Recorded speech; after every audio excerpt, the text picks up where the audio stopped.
Hello, Snowy Owls. Have you had a good day? Well, I've come into another room in the house today for our story, and I've brought something with me to help me tell the story.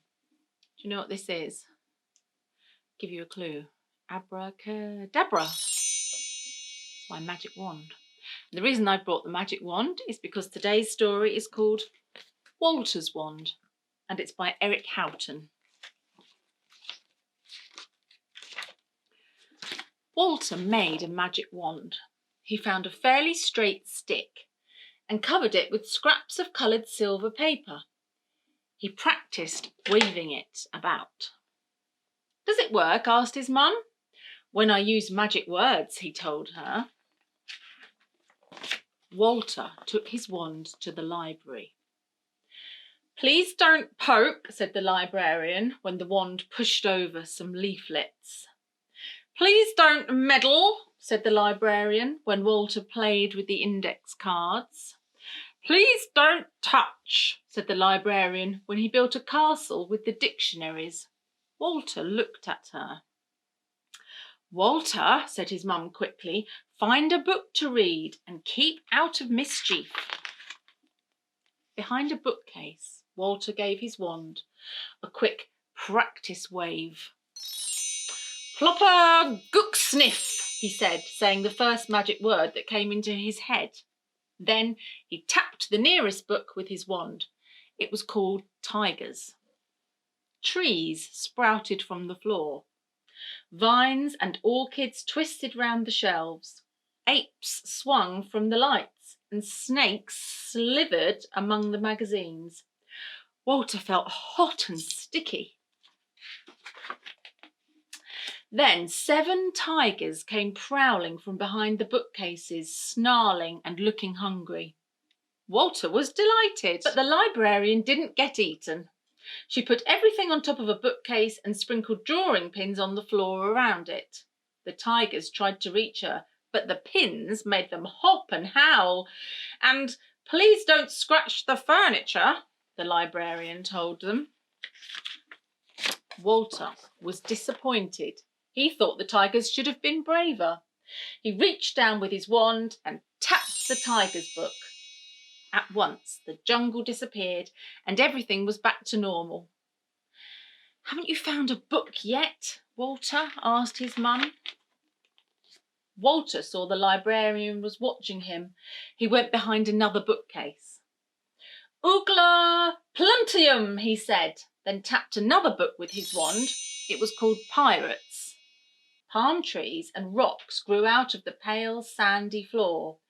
Parrots flew round the shelves and lizards scuttled over the encyclopedias. Walter felt dry and dusty.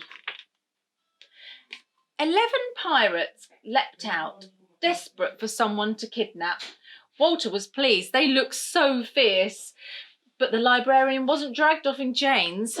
Piling up dictionaries, she built a fortress on her counter and brought everyone inside. And when the pirates began waving their cutlasses and uttering blood-curdling threats, she drove them off by shooting pencils at them with an elastic band. "And don't damage the books with those cutlasses," she told them. Walter was disappointed. He thought the pirates could have tried harder. He touched the pirate's book with his wand, and at once the pirates disappeared and everything was back to normal. "Don't stand about dreaming, Walter," said his mum. "Find a book." The librarian was still frowning at Walter, so he stepped behind another bookcase. "Quoggly squint box," he said, and tapped another book with his wand. It was called Oceans. Green waves surged through the library. Seaweed climbed over the counters. Lobsters crawled among the books. Dolphins splashed and played. Walter felt cold and wet. But the librarian wasn't swept away. She quickly built a boat by stapling together 3 bookcases labelled A, R and K. Then she put everyone on board and made them paddle around the library. "And please stop balancing those books on your noses," she told the dolphins. Walter forgot to be disappointed. He was too busy enjoying himself. He could make bigger splashes than anyone else. At last he leaned out of the boat and tapped the Ocean's book with his wand. The water subsided and everything was back to normal. "You want all those, Walter?" asked his mum. "And I thought you were just daydreaming." Walter looked down. He had one book about tigers, one about pirates, and one about oceans. He took them to the counter and the librarian dated them. Then he dropped his wand into the waste bin. He realised the magic must never have happened. "That wand is far too good to throw away," said the librarian, and she put it back into his hand. Walter stared at her. Then he saw the bit of palm leaf in her hair and the seaweed under her collar and her sudden warm smile. Do you think it was all real? Or do you think that Walter imagined it? Well, I'll be back tomorrow with another story. Have a lovely day and I'll see you then. Bye-bye.